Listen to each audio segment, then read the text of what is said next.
yourself, kind of developing that self-awareness then.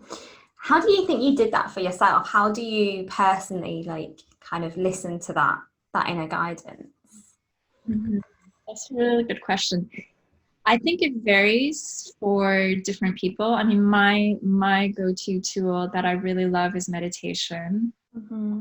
because I know when I have a busy life that my mind can be very active, Mm-hmm. and it's only when you sort of almost like pull away from all of the busyness of the day to day and you kind of connect inward and just be really still and go into meditation. And that's when you can access, I believe, such deep wisdom and guidance that you won't access when you're in that kind of busy day to day thinking of like what you've got to do and what problems you have to solve. And that's not the best place actually to find the most powerful guidance and make the most powerful choices. So I try to cultivate time every day to go within and just be still. And sometimes that is like literally sitting still and listening to my breath, and sometimes it's going out in nature, and for example, and just being out for a walk or listening to the birds and just kind of being present to what's around me, and listening to the little whispers, because sometimes that inner voice is not very loud. But Mm. if you listen and you trust, you do get guidance, and it should normally feel really good as well when you get it, so your feelings also. Mm-hmm. Right. Mm-hmm.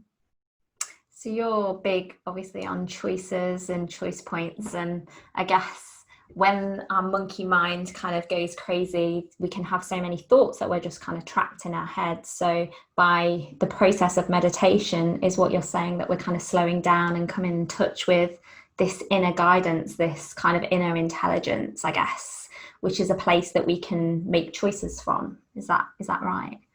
Yes. Yeah. It's so it's because there's different states that we can get into, different consciousness states. I know you're into this as well. It's and the thing is, it's the awareness of knowing like what state am I in? Am I in a really like agitated, fearful, panicky, fight or flight mode state? That's not the best state from which to make choices, because it's a state of being very much about self-protection and survival.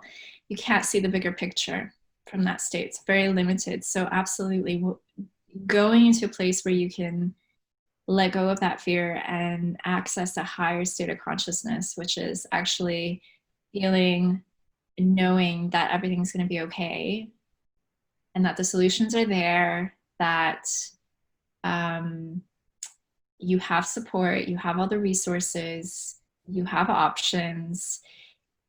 There's so many things that are probably already working in your life. That state of peace and calmness, which meditation is a gateway to, is the doorway. It's from that place, that's where you can actually access some really powerful insights. But it's a practice, because it's not like automatic for us to access that naturally, because our minds tend to be programmed to always want to protect us. So it's easier to go to the problems, it's easier to go to the what if scenarios rather than trusting that everything is actually working out for me. I don't have to worry and operate from that state. So I think it's a daily practice, and we have to just choose that every day and cultivate. Mm.